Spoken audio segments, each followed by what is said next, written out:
Bonjour à tous, et bien écoutez, nous sommes ravis de vous retrouver pour un nouveau numéro des mardis de l'IHESEF, un numéro consacré à un sujet en plein cœur de l'actualité éducative, puisque nous allons évoquer aujourd'hui la question du grand oral, et de manière plus générale, nous allons questionner aussi l'oralité et la prise en compte de la parole des élèves et la préparation de cette parole des élèves. Donc bien sûr, vous en avez l'habitude maintenant, je ne serai pas toute seule, puisque je vais être accompagnée de plusieurs intervenants que je vais vous présenter pour évoquer ce sujet-là. Notre première intervenante sera donc Nelly Delas. Donc Nelly, bonjour, merci d'être avec nous. Vous êtes principale adjointe de collège et vous nous rejoignez pour ce direct. Nous avons également donc une deuxième collègue, donc Véronique Delandre. Vous êtes également principale de collège sur l'Académie de Paris et vous avez un territoire classé en éducation prioritaire. Donc vos regards sera intéressant puisque à la différence de Nelly, vous êtes donc éducation prioritaire, Nelly plutôt dans la ruralité. Donc nous allons avoir comme ça deux points de vue avec deux publics totalement différents. Et puis au niveau des hommes, je vais les présenter. Ils sont deux. Nous avons donc Thierry Morin. Thierry, merci d'être avec nous. Vous êtes proviseur adjoint d'un lycée qui est tout proche. Vous êtes le local de l'Étape puisque vous êtes au lycée LP2I qui se situe donc dans l'académie de Poitiers. Et nous aurons donc notre grand témoin, notre fil rouge de ce direct, Alain Brune. Merci monsieur l'inspecteur général d'être également avec nous pour ce direct. Eh bien écoutez, il me reste à vous préciser que nous allons pouvoir être en interaction tout au long de ce direct avec vous grâce à une solution très simple que beaucoup d'entre vous connaissent maintenant, qui est la solution donc menti.com, et vous allez avoir un code, vous voyez, qui s'affiche. Donc vous pouvez composer ce code sur votre tablette, votre ordinateur, votre téléphone. Donc voilà, vous tapez menti.com, le code, et vous posez toutes vos questions. J'ai une tablette à disposition juste à côté de moi et je réceptionnerai en direct vos questions. Le deuxième moyen, c'est bien évidemment Twitter, pour celles et ceux qui sont connectés par ce biais également. Nous réceptionnerons vos questions.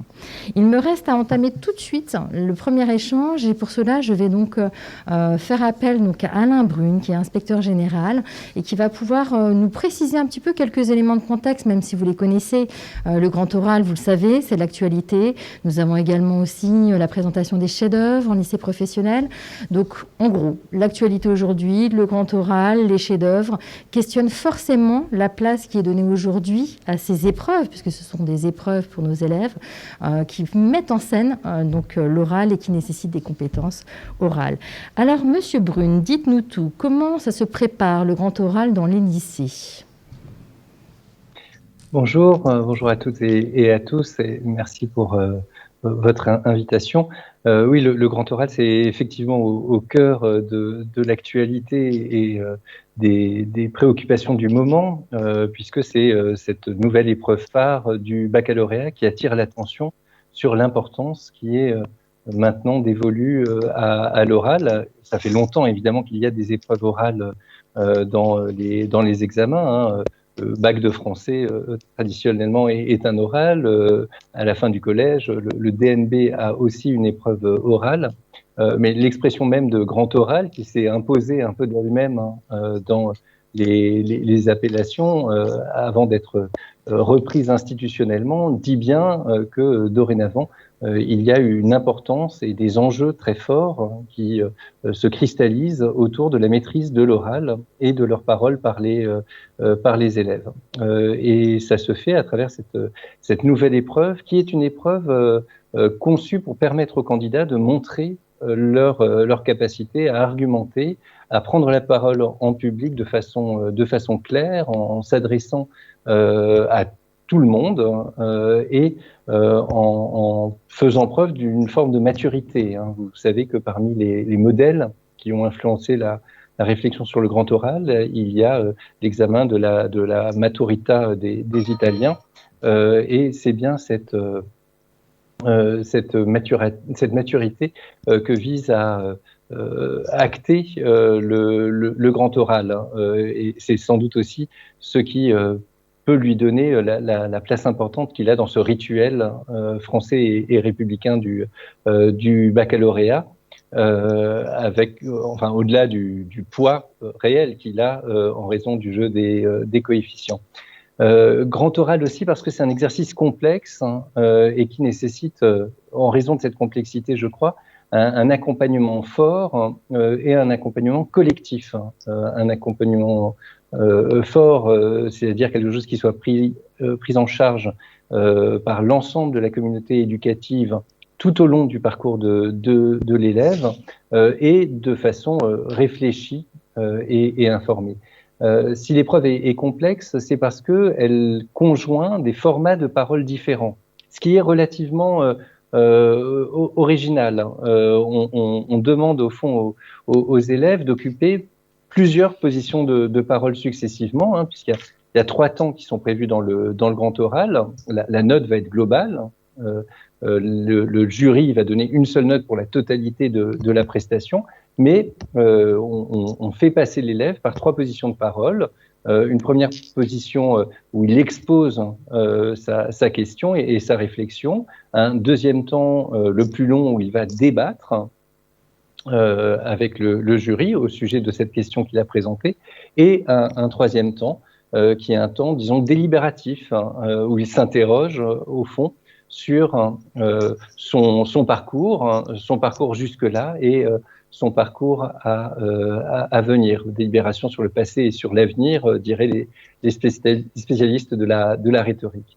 Et puis le dernier élément de complexité qui justifie qu'il faille mettre en place un accompagnement fort et collectif de cette nouvelle épreuve, c'est la spécificité d'un jury double et mixte, au sens où il y a à la fois un représentant de la spécialité à laquelle renvoie le sujet présenté, la question et le sujet présenté par l'élève, par le candidat, et un deuxième examinateur qui, lui, n'appartient pas à la spécialité, qui peut être d'une autre spécialité, qui peut être un professeur du tronc commun, qui peut être un professeur documentaliste, mais en tout cas, quelqu'un qui n'est pas dans la connivence ou dans le jargon disciplinaire.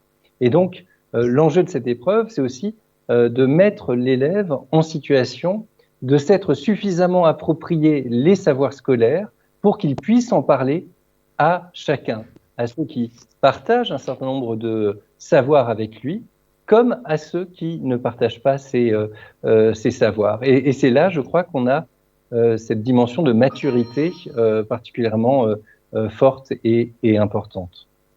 Alors, ce qui est intéressant, c'est qu'on voit que finalement, les élèves sont plutôt acteurs. On voit que les équipes se sont emparées de cette nouveauté qui questionne beaucoup. Et il y a des enjeux forts pour les élèves. On voit qu'il faut donner de soi, il faut montrer à voir qui on est. Et on le verra tout au long de ce direct également, que parfois, c'est plus simple pour eux de se mettre un peu en scène vis-à-vis des adultes, un peu moins vis-à-vis de leurs collègues. Donc, on pourra étayer ça également. Donc, ces enjeux forts pour les élèves, est-ce qui peut éventuellement les freiner? Est-ce que, Monsieur Brune, vous avez des éléments à ce sujet? Oui, bien sûr. Il faut effectivement, vous avez tout à fait raison de le souligner, ne pas perdre de vue que même si on envisage cet exercice comme l'accomplissement idéal d'une maturité, les élèves sont en train de construire cette maturité. La maturité, c'est l'idéal visé, ça n'est pas forcément le point de départ. Et il va falloir accompagner les élèves dans la conquête progressive, l'appropriation progressive de cette parole. D'où, selon les classes, selon les caractères des uns et des autres, l'utilité de les faire travailler en petits groupes, peut-être en élargissant progressivement la taille de leur auditoire, ou évidemment en utilisant les outils numériques. Et sans doute, si l'oral prend aujourd'hui la place qu'il est en train de prendre dans le système scolaire, c'est non seulement pour répondre à une commande sociale, à une demande sociale et je dirais même à une demande politique au sens le plus noble du terme, mais aussi parce que nous avons désormais des outils pour travailler l'oral, les outils numériques qui permettent d'enregistrer une parole, voire de capter sous la forme d'une vidéo une prestation orale. Ce qui veut dire qu'on peut aujourd'hui faire des brouillons d'oral et on n'est plus condamné à travailler uniquement sur des supports écrits qui ont, pendant plusieurs décennies, structuré l'enseignement éducatif parce qu'une copie, ça se note facilement. Il y a une trace et on peut du coup argumenter sur pièce. L'oral, aujourd'hui, peut aussi être des pièces. Et donc, l'un des enjeux, c'est sans doute pour les enseignants qui veulent travailler avec leurs élèves, de s'appuyer sur les outils numériques et d'apprendre aux élèves comment travailler sur des outils numériques que souvent ils connaissent et ils pratiquent, mais avec lesquels ils n'ont pas forcément des habitudes de travail. Ils n'ont pas forcément l'habitude de rejouer, reparler, redire pour voir que, en accentuant un peu autrement, en marquant un silence à tel ou tel moment, en reformulant une idée qui a été donnée trop rapidement initialement, on a un gain d'efficacité dans la maîtrise de sa parole. Alors justement, maintenant, nous allons associer votre propos à l'intervention donc de Thierry Morin, puisque Thierry, vous êtes proviseur de lycée, vous êtes pleinement impliqué, parce que si M. Brune évoquait la place des professeurs, néanmoins, on va aussi questionner aujourd'hui le pilotage et tout l'engagement que peut avoir l'équipe de direction dans un établissement, et notamment au lycée. Donc, M. Morin, vous êtes en plein dans cette actualité. Donc, comment ça se passe? Est-ce que vous pouvez nous raconter un petit peu la mise en place de ce grand oral, et puis peut-être dérouler un petit peu en arrière les phases préalables qui permettent aujourd'hui d'envisager de la manière peut-être la plus sereine possible cette épreuve. Alors donc Monsieur Morin, vous allez nous expliquer un petit peu tout ça, donc en tant que proviseur de lycée, donc du LP2I de Poitiers. Dites-nous tout. C'est ça, oui. Bonjour à tous et toutes. Donc proviseur adjoint du LP2I à côté de Poitiers. Donc effectivement, nous sommes dans un lycée où nous avons une pratique de l'oral qui est régulière et constante dans un lycée à travers un certain nombre de dispositifs et des cours que l'on peut y donner. Et l'idée, c'était vraiment de faire en sorte de passer de cette épreuve nationale, qui est cadrée nationalement, à la façon dont on peut s'en emparer au sein d'un établissement, d'une communauté éducative. C'est-à-dire comment faire en sorte que les élèves soient accompagnés au mieux, de la même façon, quels que soient leurs enseignants, quelle que soit leur spécialité, ce qui nous paraissait essentiel. Donc pour ça, nous avons d'abord laissé le temps aux enseignants de se former au niveau disciplinaire, c'est-à-dire qu'il y a eu dans l'académie des formations disciplinaires sur le grand oral en décembre, en janvier. Donc nous avons décidé de ne pas précipiter les choses, de laisser le temps à chaque enseignant de s'approprier les formations auxquelles il a participé, et ensuite de mutualiser les différentes pratiques de chacun, les différentes connaissances sur cette épreuve de chacun, et de faire en sorte, sur une demi-journée de travail, d'arriver à construire un certain nombre d'outils pour qu'on puisse accompagner au mieux l'ensemble de nos élèves. Et ce qui nous paraissait vraiment important, c'est d'avoir cette pratique commune au sein de l'établissement, et non pas chacun dans sa spécialité, dans son coin. Donc ça, vous avez réussi dans votre pilotage à questionner ce collectif et cette mise en œuvre collective. Maintenant, au niveau des différentes étapes préalables à la préparation du grand oral, comment ça s'est matérialisé, ce travail collectif, d'un point de vue des enseignants et puis aussi du point de vue des élèves, de l'implication des élèves, parce que je sais que c'est quelque chose qui vous tient à cœur dans l'établissement dans lequel vous exercez. Tout à fait. Donc, au niveau des enseignants, ça a commencé par une demi-journée comme je vous l'ai dit tout à l'heure, d'échange, de mise en commun des connaissances et de création d'outils pour l'ensemble des élèves. Un des premiers outils a été un questionnaire qui a été adressé aux élèves pour leur demander leur niveau de connaissance de l'épreuve, les éventuelles pistes qu'ils avaient déjà par rapport à ce qu'ils voulaient présenter au mois de juin.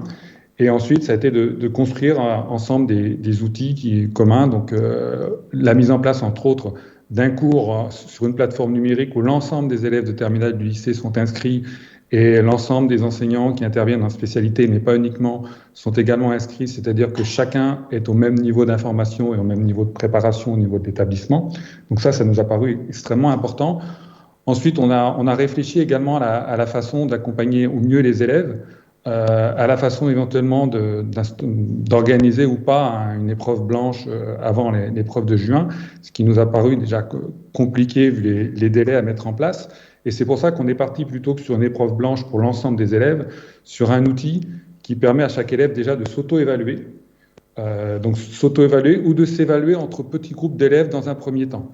C'est-à-dire qu'ensuite, c'est l'enseignant qui peut intervenir sur cette première auto-évaluation et apporter l'aide nécessaire à à chacun des élèves dans sa spécialité, et aussi en tenant compte du fait que certains élèves pouvaient avoir des questionnements qui portaient sur 2 spécialités. Alors, ce qui est extrêmement intéressant, c'est que finalement, vous avez mis en place une forme de prise en compte. Donc, par rapport à cette auto-évaluation, ça vous donne aussi, alors pas des groupes de besoins, mais en tout cas une prise en compte individuelle ou par petits groupes des préoccupations et des difficultés exprimées par les élèves eux-mêmes. Tout à fait, c'est exactement l'idée, c'est-à-dire que ça permet aussi de voir que pour certains élèves, ils sont déjà plus en avance sur ce travail de préparation de grand oral que d'autres, ce qui permet également à ces élèves de jouer entre guillemets un petit peu le rôle de tuteur pour les autres, c'est-à-dire d'accompagner les autres élèves, de s'aider entre eux. C'est quelque chose qui nous tient à cœur, nous aussi, au niveau du lycée, c'est-à-dire que de mutualiser ce que peuvent faire ensemble les élèves, c'est-à-dire d'arriver à ce que certains élèves accompagnent les élèves qui en auraient le plus besoin. Alors là, vous nous relatez finalement cette actualité autour du grand oral, la manière dont vous avez travaillé avec les équipes, avec les enseignants, avec les élèves pour préparer au mieux cette actualité. Si je tire un petit peu le fil, parce que bien évidemment, cette épreuve, qui reste une épreuve, on peut la mettre aussi en parallèle avec ce qui se passe sur la présentation des chefs-d'œuvre en lycée professionnel. Et puis également, Monsieur Brune, si on tire un petit peu ce fil, ça questionne l'amont. Ça veut dire qu'il va falloir aussi, on prépare aujourd'hui dans les classes préalables à la terminale aussi les élèves à ces questions de l'oralité, de la prise de parole. Donc qu'est-ce qu'on peut dire? Je crois que vous avez suivi une expérience, Monsieur Brune, justement sur les classes de seconde. Oui, tout à fait. Et je rejoins tout à fait ce que disait Monsieur Morin sur l'importance de construire les choses progressivement et au sein d'un collectif qui permette aux élèves de prendre conscience de leurs forces et de leurs faiblesses, parce que tout le monde n'a pas les mêmes forces et les mêmes faiblesses, et je crois profondément que chacun a des forces et des faiblesses. Il n'y a pas des élèves qui sont faits pour l'oral et des élèves qui ne sont pas faits pour l'oral. Il y a des élèves qui savent ce qu'ils peuvent utiliser comme point fort pour l'oral et des élèves qui ne savent pas ce qu'ils peuvent utiliser comme point fort pour l'oral. Et de ce point de vue-là, le travail de conscience, d'auto-évaluation au sens d'autoconnaissance de ses capacités, c'est un travail vraiment indispensable. Nous avions effectivement proposé il y a 2 ans des tests de positionnement à l'oral qui étaient sous forme expérimentale et facultative, que vous pouvez encore aujourd'hui trouver sur Eduscol, à la page consacrée au test de positionnement de seconde. Donc nous avions proposé des tests de positionnement à l'oral pour les élèves en début de seconde, précisément pour les aider à établir une sorte de diagnostic, de compréhension de leur aisance ou de leur difficulté à l'oral, à partir de sujets très ouverts.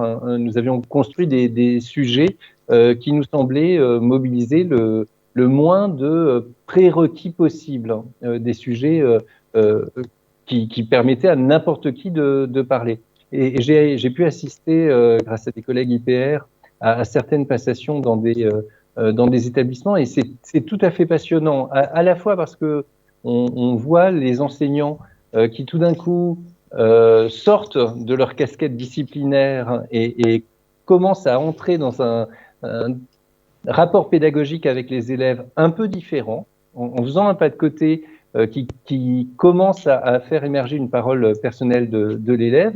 Et puis pour l'élève, parce que à la sortie de cet échange-là, il a des pistes pour mieux comprendre ce qu'il va avoir à faire dans les mois qui viennent, dans les années qui viennent, pour s'avancer vers une parole plus mûre, plus autonome, c'est-à-dire aussi plus lucide, plus informée. Alors, Monsieur Morin, je pense que vous allez avoir la possibilité justement de nous expliquer un petit peu, parce que sur les classes de seconde, vous pratiquez également une démarche qui est intéressante, qui donc a vocation justement à avoir des effets à la fois sur les élèves de seconde d'aujourd'hui, mais à terme aussi des effets sur des constructions de compétences qui seront utiles pour l'épreuve du grand oral. Oui, tout à fait. Avant de préparer au grand oral, avant cette épreuve particulière, je pense qu'il est important déjà de se préparer à l'oral et à la prise de parole face à des adultes ou face à d'autres élèves. Donc déjà, rien qu'avant de travailler le grand oral, le travail de l'oral nous paraît important. C'est pour ça qu'au niveau du lycée, nous avons un certain nombre de dispositifs, en particulier axés sur des pédagogies de projet. Nous avons par exemple des modules interdisciplinaires où chaque élève de seconde, au cours de son année, va participer à une émission de radio, va créer et participer à une émission de radio, qui est un formidable outil pour le travail de l'oral. Ils vont également être amenés à créer une vidéo dans laquelle ils interviendront, ils prendront la parole dans la vidéo pour expliquer un certain nombre de phénomènes aux autres élèves. Donc, déjà, ces moments-là sont des moments forts dans la préparation de l'oral. Nous avons également des élèves qui sont regroupés en petits groupes, ce qu'on appelle des groupes de suivi, donc avec un professeur de suivi ou professeur principal, dans lequel les élèves échangent entre eux et avec le professeur sur leurs résultats, sur leurs axes de progrès, ce qu'ils pourraient mettre en place pour justement arriver à progresser au mieux. Et ça se fait avec des échanges entre eux, à l'oral, et avec le professeur. Il faut savoir également que dans notre établissement, nous avons fait le choix que les élèves soient présents au conseil de classe, ce qui fait qu'ils sont amenés à prendre la parole devant les autres élèves de la classe, mais également devant l'ensemble des professeurs, des délégués parents, du personnel de direction présent pour justement faire l'analyse des résultats et proposer des axes de progrès pour la suite. Donc tous ces moments de prise de parole et de travail de ces prises de parole sont des moments importants pour cette préparation de l'épreuve de terminale, mais uniquement évidemment pour la suite et pour être capable à chacun d'arriver à prendre au mieux la parole en public tout en étant conscient de ses forces et de ses faiblesses. Alors, Monsieur Morin, je vais vous garder en ligne, mais je vais faire une petite manœuvre parce que j'ai une première question où, bien évidemment, on nous questionne un petit peu sur ce document d'auto-évaluation. Et vous avez eu la gentillesse, justement, de nous faire part de ce support-là. Donc, je vais l'afficher directement de mon écran pour que chacun puisse le voir en essayant de l'agrandir le plus possible. Voilà, donc là, on va voir apparaître à l'écran le type de questions que chacun peut se poser.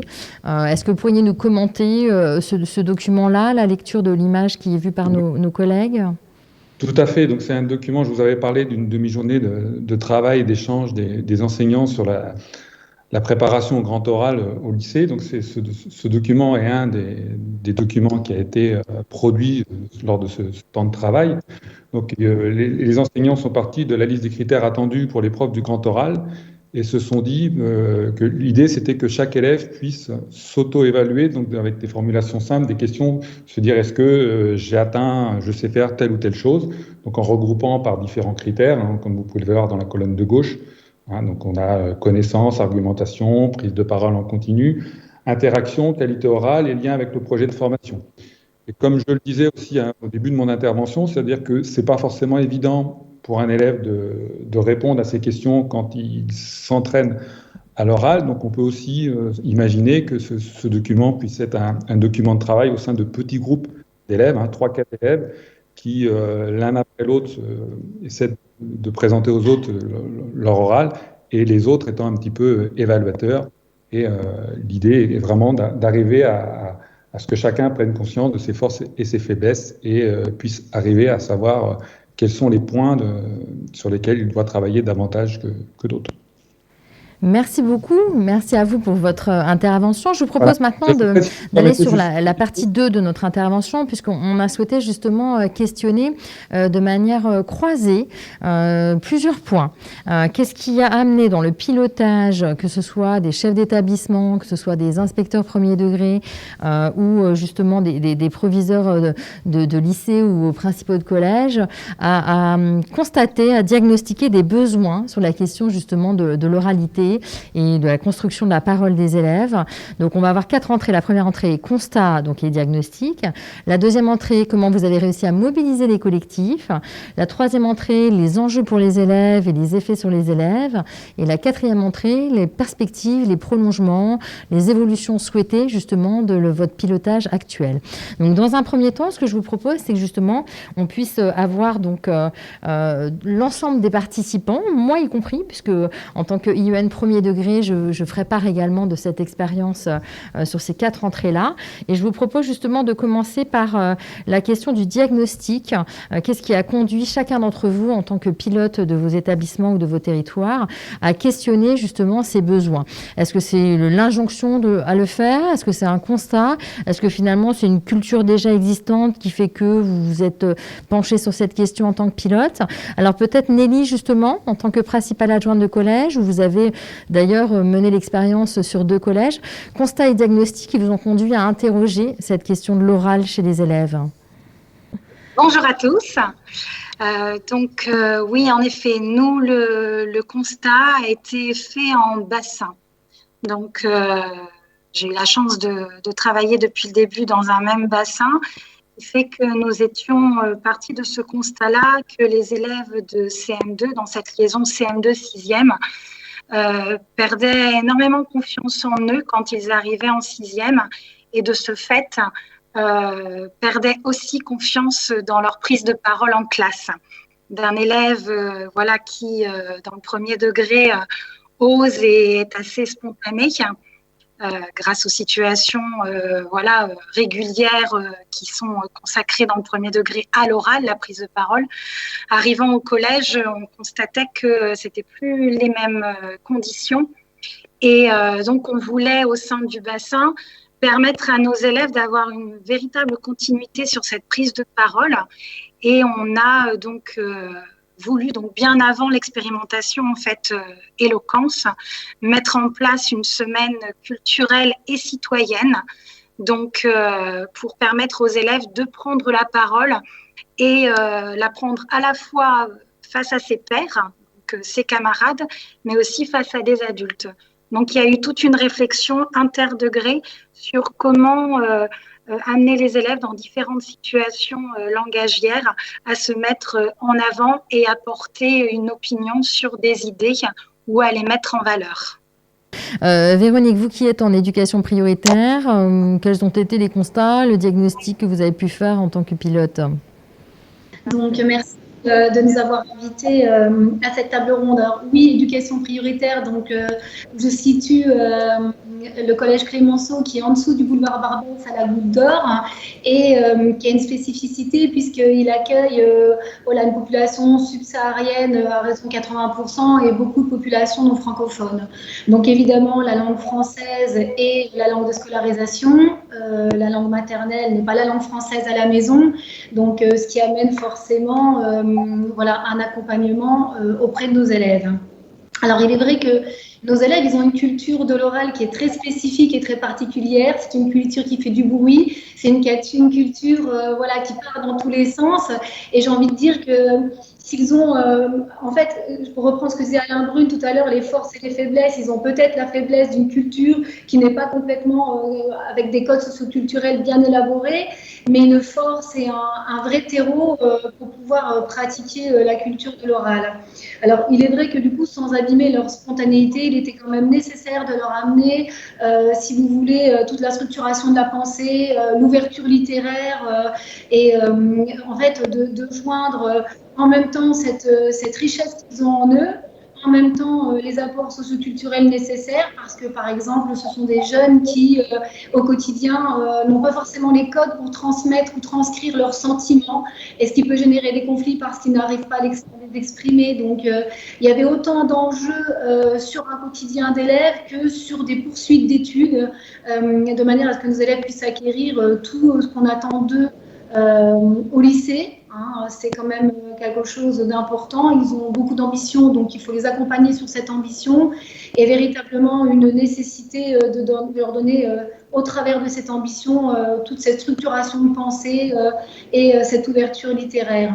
Et c'est vrai, juste pour terminer, que peut-être sur les 2 domaines de l'éloquence, autant il y avait une entrée très action culturelle qui était déjà qui commence à être ancrée, autant la partie sur les apprentissages liés à l'oral était nécessaire à réaborder autrement, et on le verra tout à l'heure. Alors écoutez, moi je vais m'exprimer en tant qu'IUN premier degré pour vous relater deux exemples sur deux circonscriptions différentes. Une première circonscription totalement éducation prioritaire, où en fait l'analyse que j'ai pu faire à ce moment-là, avec notamment l'ensemble des équipes, est une analyse qui a été effectuée sur la base en fait à la fois des évaluations nationales qui existent depuis déjà quelques temps, qui existaient même sous une autre forme par le passé, et puis également sur l'analyse comparée de l'ensemble des projets d'école. Donc, ce qui était extrêmement intéressant, c'est que sur cette première circonscription totalement éducation prioritaire, l'ensemble des projets d'école faisaient forcément appel justement et questionnait cette aisance dans l'expression orale des élèves, de la maternelle à l'entrée au collège. Et dans une seconde circonscription qui comprenait un réseau d'éducation prioritaire du secteur rural et du secteur également ordinaire, urbain, on va dire, l'analyse comparée des projets d'école montrait quasiment systématiquement à 89% donc un besoin sur ces questions-là, et ce, quel que soit le secteur d'origine. Donc c'est vrai que le projet d'école a toujours été une entrée extrêmement intéressante parce que d'une part, il donne des indicateurs, il questionne forcément les constats de terrain, et ce qui était intéressant, comme je vous le disais, c'est que quel que soit le secteur, en tout cas, ça relevait d'un besoin partagé. Donc, c'est comme ça que j'ai pu faire un peu ces constats et ce diagnostic, et puis embarquer finalement l'ensemble des équipes et des directeurs, et également dans la liaison avec le collège, tout le monde sur un projet de circonscription dont je parlerai par la suite. Thierry, en tant que proviseur justement adjoint d'un lycée, comment vous avez effectué votre constat, votre diagnostic? Est-ce que c'est des besoins exprimés? Est-ce que c'est une culture déjà mise en place? En ce qui nous concerne aussi, c'est vrai qu'on a une culture de l'oral qui est mise en place au niveau du lycée, différents dispositifs. Je penserai en particulier à nos activités complémentaires de formation, qui sont des projets interniveaux, c'est-à-dire où on a des groupes de 10 à 15 élèves de seconde, première et terminale, voire également qui intègrent des étudiants de BTS. Donc des projets menés à l'année par les élèves, mais qui doivent être présentés à certains moments face à des jurys constitués d'adultes, face à un public lors des journées portes ouvertes. Et ces différents moments sont vraiment une richesse pour la pratique de l'oral. Et comment on utilise justement cet entraînement à la pratique de l'oral au cours à partir de ce qui est mené dans le lycée pour arriver à cette épreuve du grand oral. C'était un petit peu l'idée, c'est-à-dire que c'est bien, on est un lycée dans lequel on pratique l'oral, où on met en avant l'oral, on a une pédagogie de projet extrêmement riche, et comment on arrive à justement partir de tout ça et arriver à ce que les élèves soient préparés au mieux à cette épreuve du grand oral. Donc une fois qu'on a fait ces constats, qu'on a pu analyser un certain nombre d'indicateurs ou parce qu'il y a une culture commune mise en place, la question finalement, et c'est pas si simple pour les pilotes que vous êtes, c'est comment on va mobiliser les acteurs, comment on va mobiliser dans un premier temps les enseignants, comment on va mobiliser peut-être les parents d'élèves, comment on va mobiliser des personnels internes ou externes à l'établissement, et puis surtout comment nous allons mobiliser les élèves eux-mêmes. Donc ce que je vous propose, pareil, sur un principe de regard croisé, c'est que vous puissiez commencer, Nelly, en plus avec cette double expérience dans deux établissements différents. Quelle mobilisation vous avez pu mettre en place en tant que principale adjointe auprès des acteurs de vos établissements respectifs? Alors la première mobilisation que j'ai eue, c'est dans un précédent établissement où là, l'idée est en fait venue directement de l'équipe de lettres qui souhaitait mettre en place des challenges, ce qu'on a appelé, nous, des joutes oratoires, qui donc mettaient les élèves de toutes les classes de 3e dans différents rôles pour devenir un orateur. Donc, ils avaient à la fois ce rôle d'archiviste où je recherche des ressources pour répondre à une question citoyenne, ensuite la rédaction du discours, et puis ensuite l'oralité de ce discours. Et donc, ça a été ces challenges croisés entre les classes de 3e qui a été porté par l'équipe de lettres, donc qui a permis un rayonnement, surtout dans un premier temps disciplinaire dans cet établissement. Et comme j'ai eu la chance ensuite, parce que j'étais en fait principale adjointe en intérim. Ensuite, j'ai eu mon concours et j'ai été mutée dans un autre établissement pas loin de celui-ci où j'étais. Et donc, je suis arrivée dans ce plus grand établissement où je suis actuellement avec cette idée de challenge interclasse et qui est devenu maintenant un challenge inter-établissement, donc de bassin, qui réunit plusieurs établissements collèges, mais aussi le lycée de secteur avec une classe de seconde où donc on travaille sur ces joutes oratoires.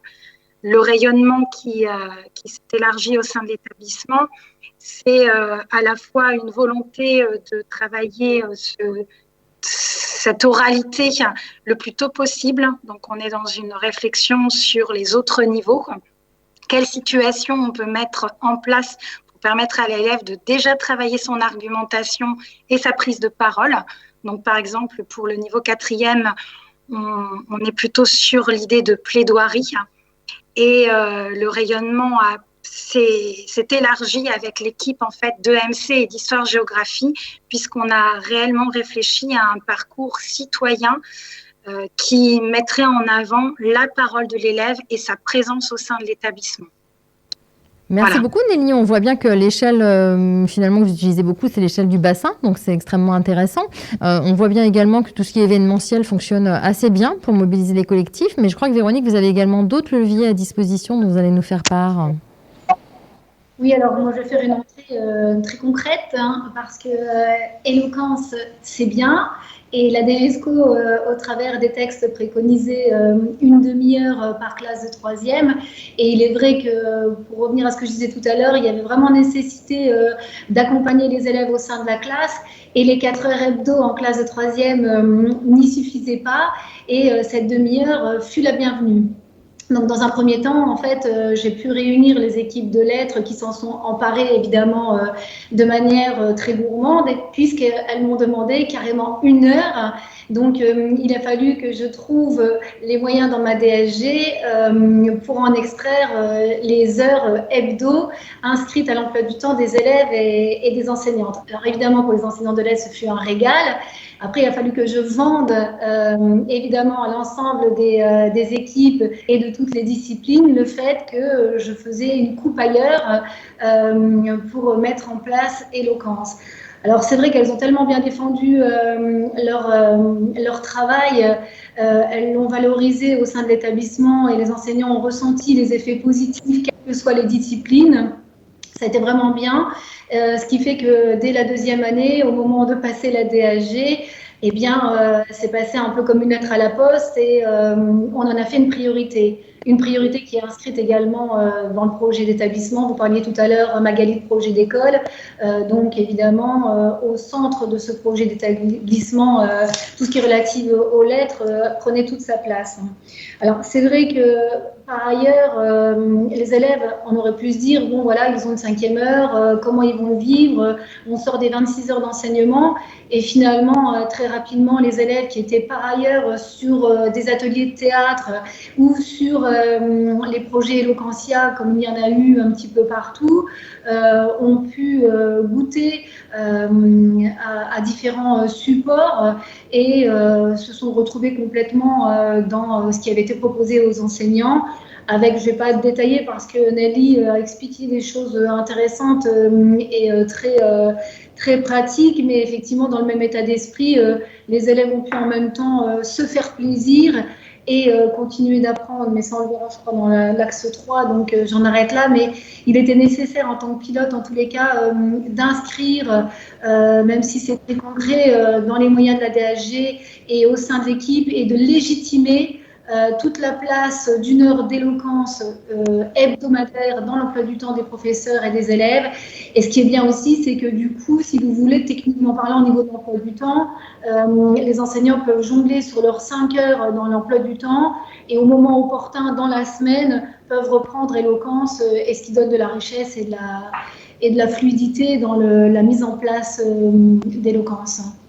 Et alors, ce que vous disiez également, que nous partageons d'ailleurs toutes les deux, hein, Véronique, lors des temps de préparation, c'est que c'est l'importance aussi que ces événements, ou qu'en tout cas les axes qui sont retenus, ne portent pas que sur les personnes, mais soient vraiment inscrites dans l'action et dans le projet d'établissement ou dans le projet de circonscription. Et c'est un peu comme ça que j'ai fonctionné également sur la circonscription, la dernière circonscription dont j'ai eu la charge. C'est vraiment d'élaborer un projet de circonscription qui reprenait, comme je vous l'ai dit, les axes majoritaires qui ont émergé dans les projets d'école. C'était essentiel puisque ça a guidé l'action et ça permettait aussi de se donner une poursuite et de garantir une continuité qui dépasse les personnes. Ensuite, le deuxième point que je voulais soulever avec vous aussi, ce sont l'échelle du bassin. Je partage avec Nelly cette pertinence de l'échelle du bassin qui est absolument nécessaire, y compris pour le premier degré. Et trop peu souvent, nous sommes présents en tant que IEN premier degré dans ces réunions de bassin qui souvent, en effet, ont des ordres du jour qui peuvent aussi questionner la présence des IEN premier degré. Pourtant, c'est une force. C'est une force parce que justement, quand on met en place des projets en bassin, on peut questionner justement la continuité de la maternelle au lycée, voire même l'enseignement supérieur dans certains établissements qui ont des classes préparatoires aux grandes écoles. Et c'est ce que nous avons réussi à faire, ou tenté de faire, et réussi, me semble-t-il, je l'évoquerai sur les effets tout à l'heure, en travaillant toutes ces liaisons, en travaillant cette continuité, puisque nous avons mis en place des événements marquants sur les transitions, notamment de la grande section au CP et du CM2 à la 6e. Je vous donnerai un exemple. CM2 6e, les élèves ont préparé avec leurs enseignants pendant l'année des petites présentations de 5 minutes sur les sujets qu'ils souhaitaient, et c'est la manière dont ils se sont présentés ensuite aux professeurs principaux, donc des classes de 6e. Donc c'était convenu avec les établissements concernés, et les élèves de CM2 ont pu comme ça se présenter auprès de leurs professeurs principaux en évoquant un point du programme, par exemple, de sciences qui les avait particulièrement marqués, ou en présentant un ouvrage qui les avait particulièrement marqués. Donc le choix leur était laissé, et bien sûr, tout cela avait été travaillé en classe de CM2. Donc voilà, donc une échelle de bassin et de partage interétablissement et interdegré absolument indispensable aussi pour fluidifier ce parcours. Mais M. Brune y reviendra tout à l'heure en tant que grand témoin et faisant la synthèse de nos différentes interventions. Thierry, de votre côté, du coup, tout ce qui va être justement mobilisation des acteurs, comment ça s'est passé de votre côté? Vous l'avez déjà un petit peu évoqué tout à l'heure. Est-ce qu'il y a d'autres éléments que vous souhaitiez soulever? Je crois que vous avez des instances, mais vous avez aussi une web radio et vous questionnez les débats entre élèves. On a surtout une radio qui est vraiment un outil formidable pour la pratique de l'oral et l'entraînement à la pratique de l'oral, que l'on utilise dans de nombreux cours, dans de nombreux aussi projets multidisciplinaires et transdisciplinaires. Donc c'est vraiment une façon pour les élèves de s'entraîner à la pratique de l'oral vraiment intéressante. Et il faut voir aussi qu'on a de plus en plus de projets liés à l'oral dans des disciplines qu'on voyait moins forcément sur cette pratique de l'oral. Je pensais en particulier aux mathématiques où il y en a de plus en plus d'exposés, de type un sujet en 180 secondes, comment je fais pour le présenter à l'ensemble de la classe. Ça, on le voit arriver de plus en plus au niveau des disciplines. On voit également en EMC avec la réalisation justement d'une émission radio, avec un débat radio. On l'a vu également en enseignant scientifique cette année en terminale sur le thème en particulier climat-société, où les enseignants ont organisé des débats entre élèves sur ce sujet-là, où chaque groupe d'élèves avait à travailler l'argumentation pour arriver à convaincre les autres groupes d'élèves. Donc voilà, on voit vraiment que cette pratique de l'oral est quelque chose qui a tendance à se généraliser de plus en plus. Et alors, c'est certes des outils, mais c'est également une implication des enseignants dans ce souhait de passer à autre chose qu'uniquement l'écrit. Et c'est quelque chose que nous essayons de valoriser le plus possible. Alors, ce que je vous propose, parce que le temps nous est compté, je vous propose que nous fusionnons les points 3 et 4, c'est-à-dire je vais vous interroger entre guillemets. Je vais donc vous proposer d'intervenir chacun en questionnant justement les effets sur les élèves, parce que c'est très bien de faire des constats, très bien de faire des diagnostics, de mobiliser les acteurs, mais ce qui fait l'essence même de notre pilotage, c'est en effet qu'il y ait des effets au cœur de la classe et aussi sur les résultats et sur les comportements et les attitudes de nos élèves. Donc en gros, ce que je vous propose chacun, c'est de nous dire les effets que vous avez pu observer sur les élèves et qu'est-ce qui vous questionne aujourd'hui, quelles sont les perspectives d'évolution dans le pilotage que vous mettez en place. Donc Nelly, qu'est-ce que vous avez pu constater en faisant le point avec les équipes? Nous, ce qu'on a constaté, c'est qu'en travaillant sur vraiment l'oralité et plus particulièrement la place de la parole dans le parcours de l'élève au travers d'un parcours citoyen, c'est que nos élèves ont souhaité avoir plus de place au sein de l'établissement et ça s'est manifesté sur le climat scolaire par la création de différents clubs et cette volonté de travailler aussi de façon croisée avec les adultes. Donc, voilà, le partage entre élèves et adultes, la création de clubs conjointement menés a pris naissance. Donc, je pense que c'est déjà un bon indicateur de réussite où le fait de mettre de plus en plus en avant la parole de l'élève et l'aider à la construire fait de lui un acteur de sa scolarité. Donc, c'est le premier constat qu'on a fait. Et en termes de déploiement, c'est-à-dire quelles sont les perspectives à venir, je l'ai déjà un peu évoqué, mais l'idée, c'est de bien sûr faire rayonner ça vraiment sur l'ensemble du collège, mais toujours en liaison avec l'interdegré, les autres écoles et lycées, mais d'accentuer ces liaisons-là qui me semblent pertinentes et intéressantes pour croiser les regards sur la parole de l'élève et comment faire en sorte qu'elle soit de plus en plus présente et comme une nécessité pour garantir des apprentissages en confiance. C'est ça, surtout. Merci beaucoup Nelly. Vous disiez également ce souci de continuité. Ça veut dire que comment on peut construire aussi avec l'ensemble des collèges, et c'est pour ça que l'échelle bassin est intéressante. Mais je crois que Monsieur Brune, vous reviendrez aussi sur cette dynamique interétablissement. C'est comment on va assurer aussi une continuité et ne pas avoir ces coupures systématiques aussi dès qu'on change d'établissement ou dès qu'on change dans le parcours de l'élève et qu'on monte vers le secondaire. Donc Véronique, je crois que c'est quelque chose que vous rencontrez un petit peu moins, peut-être le fait d'être en éducation prioritaire ou avec entre les écoles, le collège, mais est-ce que le collège et le lycée, c'est aussi fluide que ça ? Alors, ça ne l'est pas forcément, mais pour des raisons peut-être structurelles, c'est-à-dire que chaque collège envoie ses élèves dans tout Paris, et donc si nous avons des bassins, pour le coup, nous, dans le 18e, on a un bassin 9e et 18e arrondissement, on a énormément de lycées, et nos élèves font 10 vœux de lycée, ce qui fait que, si vous voulez, il y a toute cette difficulté de mise en lien, notamment sur travailler autour des exigences lycée, ou en tout cas des liens pédagogiques ou didactiques qu'on voudrait mettre en place, qui sont beaucoup plus complexes lorsqu'on a beaucoup d'interlocuteurs et que nos élèves sont envoyés un peu partout.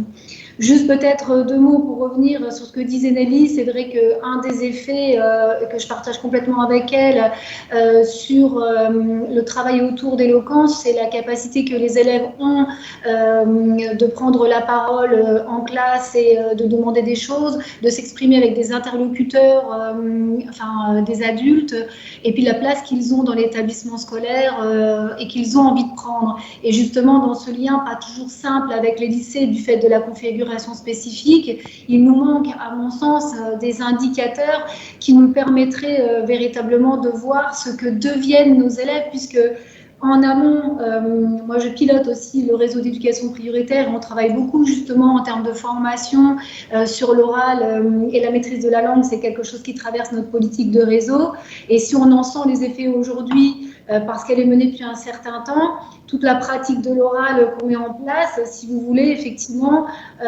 on reste un peu sur notre faim pour savoir ce que deviennent particulièrement nos élèves et comment ils vont s'engager et s'investir au travers de différents supports, que ce soit de la citoyenneté ou au sein de la classe. Je voudrais aussi également revenir sur peut-être des difficultés qu'il faut qu'on ait en tête, parce que tout n'est pas forcément idyllique.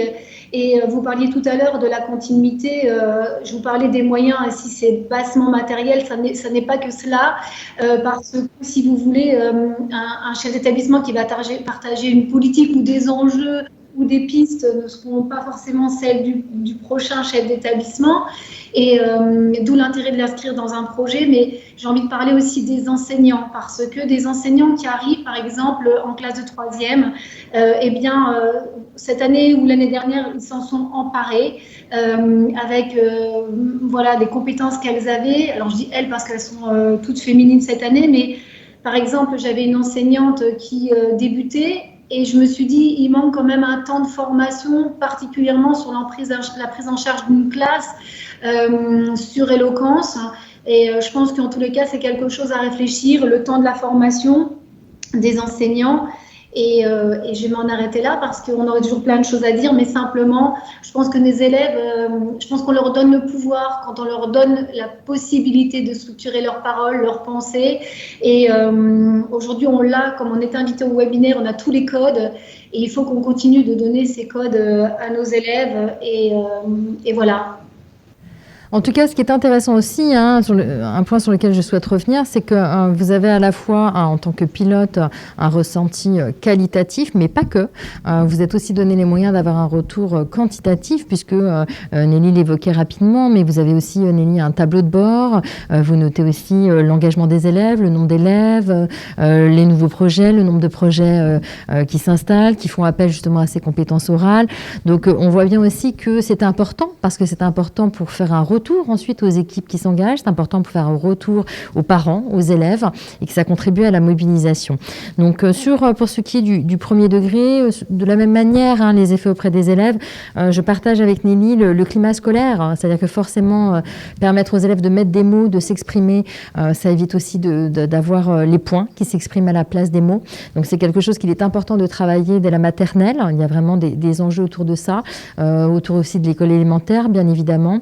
Et ce partage aussi à travers, comme je vous le disais tout à l'heure, des projets, des événements, ça contribue aussi à faire se connaître les enseignants, de l'ensemble des établissements, à partager également, à sortir parfois aussi un peu de routine dans des pratiques au sein d'établissements en allant à la rencontre d'autres. C'est pour ça que parfois l'échelle bassin peut être intéressante aussi. Donc on a vu des effets sur à la fois le climat scolaire, on a vu des effets sur les évaluations, forcément. On a vu des effets aussi sur l'aisance des élèves qui étaient capables aussi ensuite de s'auto-évaluer, puisque l'année suivante, en plus de cette présentation faite par les élèves de CM2 à leurs professeurs principaux de 6e, on leur a demandé ensuite d'avoir une posture un peu réflexive sur leur oral, qu'ils ont confronté ensuite avec les adultes.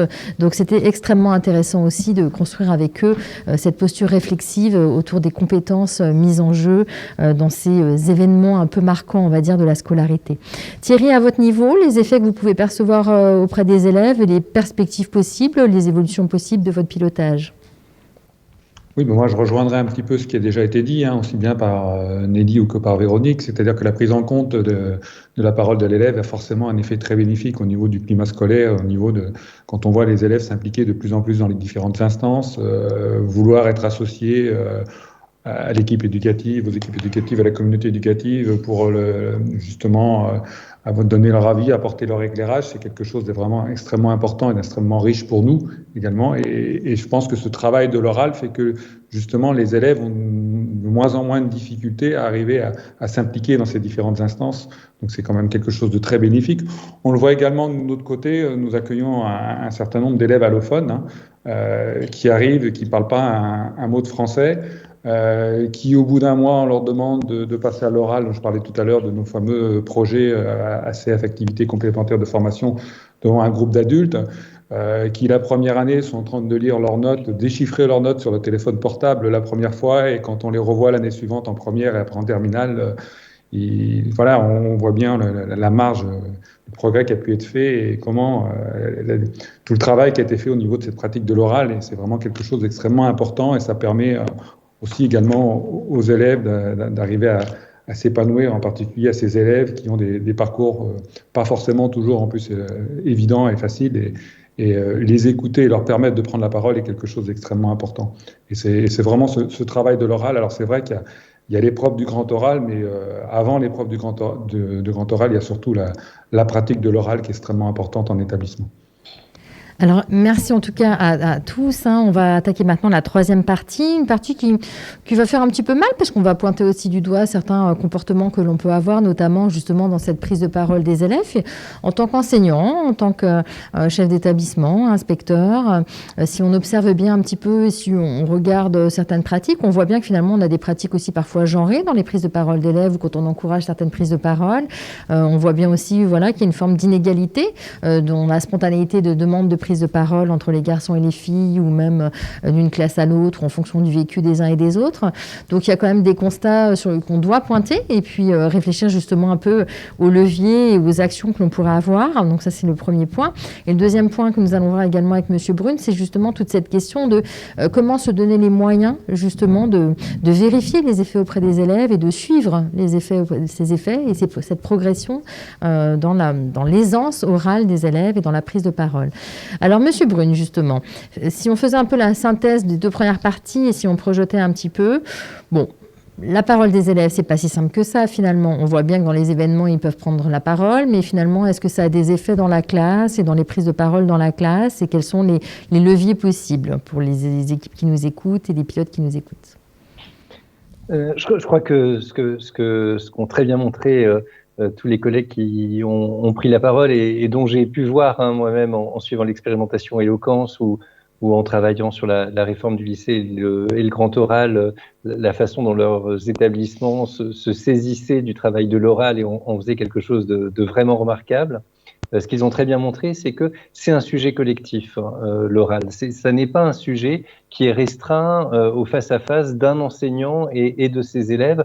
C'est vraiment quelque chose qui, pour pouvoir évoluer fortement et aider les élèves autant que ça peut le faire, doit être porté par l'ensemble de la communauté éducative. Et de ce point de vue-là, je crois que c'est vraiment un axe de politique d'établissement qui a intérêt à être tenu comme tel pour créer une dynamique entre les enseignants, pour effectivement favoriser des pédagogies de projet qui sont mieux à même sans doute de conduire les enseignants à discuter entre eux, à échanger leurs points de repère, à sortir un peu de leurs habitudes disciplinaires, des cadres qui sont ceux de la parole dans leur discipline, parce que chaque discipline a son rapport un peu spécifique à la parole, et c'est à partir du moment où on prend un peu de recul là-dessus et où on permet aux élèves de comprendre comment ça se joue à chaque fois un peu différemment et un peu de la même façon, qu'on arme les élèves pour s'autoriser davantage. Donc c'est une question de pilotage, parce qu'il s'agit bien de favoriser une réflexion de collective qui permette de s'accorder sur des points de repère communs qui vont permettre aux élèves d'avoir des occasions de parler et d'être évalués dans leurs paroles dans tous les cours, à tous les moments de leur scolarité. Alors, il ne faut pas évidemment que ça devienne une sorte de gadget comme ça qu'on sort un peu mécaniquement, mais qui est bien la possibilité pour un élève de savoir qu'il va être accompagné dans l'oral, dans tous ces cours, avec tous ces enseignants. Ce qui veut dire que pour un chef d'établissement, je crois que c'est aussi l'enjeu de favoriser des partages d'expériences entre les enseignants et de les conduire à s'accorder sur des points de repère communs et des objectifs communs qu'il va progressivement falloir atteindre. Parce que c'est la seule façon au fond d'éviter les biais dont on parlait et qui font que ce sont toujours les mêmes qu'on interroge, et toujours un peu plus les garçons que les filles, et toujours un peu plus les élèves qui connaissent déjà la réponse que ceux qui ne la connaissent pas immédiatement, intégralement, parce que ça va faire gagner du temps. C'est un sujet de pilotage aussi, mais ça, j'y reviens pas parce que ça a bien été dit, parce que ça engage l'image de l'établissement et du coup aussi les liens de l'établissement avec les autres établissements autour de lui, que ce soit les autres collèges pour un collège ou les écoles, les lycées autour du collège, le supérieur pour le lycée. C'est un sujet de climat scolaire qui permet d'accueillir les élèves complètement dans l'établissement, un sujet de pédagogie collective, parce que ça va permettre aux élèves de s'approprier mieux leur savoir scolaire, leurs compétences, et c'est aussi un sujet d'ambition scolaire. Ce qui était très frappant quand j'ai suivi l'expérimentation Éloquence dans un certain nombre d'établissements, c'est la façon dont ça ouvre des possibles pour les élèves et ça les amène à se projeter vers l'avenir. Alors évidemment, je reviens au troisième temps du grand oral qui était un peu notre prétexte de départ. Ça peut paraître un peu compliqué, cette idée de parler de ces projets quand on a 18 ans ou même pas 18 ans. Mais en même temps, c'est quelque chose dans les classes de troisième que j'ai vues qui surgissait très souvent parce que parler, c'est-à-dire investir pleinement un espace d'échange avec les autres, ça suppose d'être capable de parler de soi et d'avoir envie d'avancer vers l'avenir. Et c'est vraiment une des choses les plus heureuses que j'ai pu voir, enfin, en faisant ce métier, que ce travail de l'oral, que ce soit au collège ou au lycée. On voit aujourd'hui ce qui est extrêmement rassurant, c'est que toute l'implication, tout le travail qui est mené au lycée, finalement, ne s'arrête pas à la terminale et qu'il y a aujourd'hui des universités qui s'emparent de cette question-là et qui, justement, modifient un peu les pratiques enseignantes pour que cette oral puisse continuer à vivre et à s'exprimer autrement. C'est pas qu'une histoire d'amour. C'est la rencontre et tout ce qu'elle entraîne. C'est les sentiments d'abord, l'égoïsme de soi, la curiosité de l'autre, et tout dans une lenteur nécessaire. C'est aussi quand on a envie d'en savoir plus, mais qu'en même temps, on a peur de ce qu'on va découvrir. Vous pouvez même jouer l'agacement, je pense, au début, mais progressivement, au fil des répliques, il faut peut-être que vous ameniez l'ouverture, en fait, l'impression qu'il va commencer à s'intéresser à ce que lui dit l'autre, et finalement à l'autre aussi. Si c'est toujours la même histoire et la même structure, ça ne changera rien. Non, je vous assure, c'est beaucoup plus sophistiqué et plus avant-gardiste. C'est une atmosphère subtile, au cœur de la nuit, très peu d'alcool, plusieurs rencontres, simples, pas trop prises de tête, légères, mais pas idiotes. Un fond d'amour, sans être niais, et où on s'y perd sans trop vouloir en sortir. Ta gueule, restez où vous êtes. Vous allez payer pour les dégâts et vous faire parquer par les flics. Et bruit d'un coup de poing derrière. Ping. Gisèle. Bah quoi, il allait appeler la police. Oui, il est mort. Ah, ça je le verrais encore plus calme, encore genre. Il allait appeler la police, genre ça paraissait. Quoi, il allait appeler la police. On va continuer là après. Faire toutes les voix même, comme je l'ai fait là. Ça ferait quoi, il allait appeler la police. Et là il y a Samuel qui dit mais vous croyez qu'il est mort? Non, tu vois bien qu'il n'y a pas de sang. Se charge plus en articulant et en prononçant un mot qu'en pensant à des trucs. Perso, par exemple, disant oui c'est vrai, faut que je pense que je suis tombée de mon berceau quand j'étais petite et tout ça. Ça c'est pas forcément le moteur pour le jeu parce que ça sépare des autres. Par contre, de prononcer, de s'engager physiquement dans la prononciation, ça aide quand même à prendre possession d'un texte. Rendez-vous compte, hier, on a vécu un hasard. On marchait hier Il ne faut pas que vous posiez les fins de phrases, il faut qu'on sente qu'il n'y a pas de ponctuation. On est censé inventer le texte, donc on découvre en disant la chose. Rendez-vous compte, hier, on a vécu un hasard. On marchait hier dans la rue, comme ça, on parlait juste comme ça d'un cycliste. Au moment même où on parle du cycliste, il y en a un juste qui passe, par hasard. Oui, et après ? Quoi après ? Mais où est-ce qu'il est, là-dedans, le hasard ? Donc, Monsieur Brune, sur cette expérience menée, je crois, à Paris 7. Oui, absolument. C'est très intéressant parce que beaucoup d'universités, beaucoup d'institutions du supérieur se seront saisies du sujet et montrent qu'il y a bien aujourd'hui une demande globale sur l'oral. Et ce qui est très intéressant à Paris 7, c'est que chaque étudiant de l'université a forcément un module d'oral lors de chacune de ces années. Et ces modules, ils prennent des formes variées. Et ça aussi, c'est une très grande richesse et je trouve que c'est un travail vraiment remarquable qu'a fait Paris 7 et dont je suis sûr qu'il pourrait le partager avec un certain nombre d'autres acteurs de l'éducation, pas seulement supérieure. C'est qu'ils ont développé une web radio, un atelier de rhétorique, un travail de diction de texte théâtral, un atelier de lecture du vers, enfin autant de formats de paroles différents qui sont travaillés et qui évitent d'enfermer les étudiants dans un cadre ou un moule unique. L'enjeu du travail de l'oral, c'est vraiment d'éviter les moules et de permettre à chaque élève d'inventer sa propre parole, de trouver le lieu où il est le plus à l'aise dans sa parole. Et le travail de Paris 7 vraiment favorise cela pour les étudiants. À la fin de chaque direct, nous vous proposons une infographie. C'est ma collègue donc Sylvaine Paul, qui est ingénieure documentaire, qui va vous présenter à la fois le sujet, le fond du sujet et des ressources complémentaires sur la question du grand oral et de l'oralité en général. Donc je laisse la place tout de suite à Sylvaine.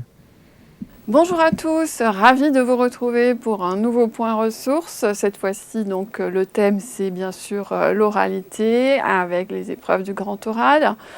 Allons donc faire un tour tout de suite sur le site EduScol avec plusieurs ressources que je vais vous présenter, notamment le séminaire qui a eu lieu en mai 2019 à l'ESP de Paris, qui faisait intervenir plusieurs conférenciers, tables rondes, et qui a été source de production d'énormément de ressources. Donc voilà ici la page d'accueil du séminaire. Vous allez retrouver des ressources connexes à ce séminaire, ainsi que tous les supports qui ont été utilisés lors de ces 2 dates en mai 2019, je vous le rappelle, sur la plateforme collaborative Tribu. Donc il y a 4 pages de ressources, des vidéos, des PowerPoint et autres types de ressources. Cette fois-ci, on va vers le rapport qui a été rendu par Cyril Delay. Donc Cyril Delay, qui était un des conférenciers de ce séminaire, qui a été rendu au ministre de l'Éducation nationale en juin 2019, donc, et qui porte sur le grand oral en tant que levier d'égalité des chances. Retour sur le site EduScol avec la présentation cette fois-ci de l'épreuve du grand oral, avec le déroulé, le calendrier, les objectifs, la définition et tout le cadrage en fait, nécessaire à l'organisation de cette épreuve de terminale des bacs généraux et technologiques. Alors une autre ressource, donc toujours sur EduScol, puisqu'on parlait de parcours, donc cette fois-ci ça concerne le programme de français au cycle 3, donc des ressources que je vous ai mises en lien sur l'infographie. On quitte le site EduScol pour aller vers les cahiers pédagogiques, avec le numéro 553 qui est paru en mai 2019 et qui lui aussi aborde cette thématique de la pédagogie de l'oral, avec tout un dossier, différents articles et contributions que je vous invite à consulter. Juste vous signaler un parcours d'auto-formation, donc plutôt à destination des enseignants. Parcours d'auto-formation réalisé par la DGESCO sur la plateforme Magister et qui s'intitule donc Préparer et évaluer le grand oral. Donc le lien vous y mènera directement. Et enfin, dernières ressources donc, qui nous ont été conseillées par une de nos intervenantes de ce direct. Donc première ressource, donc, un ouvrage d'Isabelle Calkins, chez Debug Supérieur, paru en février 2020. Deuxième ressource, c'est un film documentaire donc, qui est sorti en 2016 de Stéphane de Freitas, voilà, donc, qui aborde justement la thématique de la voix. Et enfin, dernière ressource, donc, un ouvrage d'Olivier Pi, qui s'adresse aux jeunes acteurs pour travailler tout l'aspect de la parole. Voilà, j'en ai terminé pour les ressources. Je vous donne rendez-vous le 20 avril pour un direct qui sera consacré cette fois-ci aux sciences de l'ingénieur. Je vous souhaite une bonne soirée. Prenez soin de vous, prenez soin des vôtres et je serai ravie de vous retrouver le 20 avril. Au revoir. Eh bien écoutez, voilà, nous arrivons à la fin de ce direct. Il me reste à remercier très sincèrement l'ensemble des intervenants qui m'ont donc accompagné tout au long de cette heure avec vous. Vous remercie également pour votre fidélité. J'espère que vous avez trouvé quelques pistes intéressantes pendant ce direct qui sera bien sûr en replay dès demain sur le site de l'IH2EF. Je remercie également toutes les personnes que vous ne voyez pas et qui rendent ce direct possible. Et donc il s'agit de l'équipe audiovisuelle de l'Institut. Bonne soirée à tous et rendez-vous le 20 avril donc pour questionner les sciences de l'ingénieur qui font partie donc des nouvelles spécialités et nous allons questionner le pilotage pour accompagner la mise en place de cette spécialité. Très bonne soirée à tous et à très bientôt. Au revoir.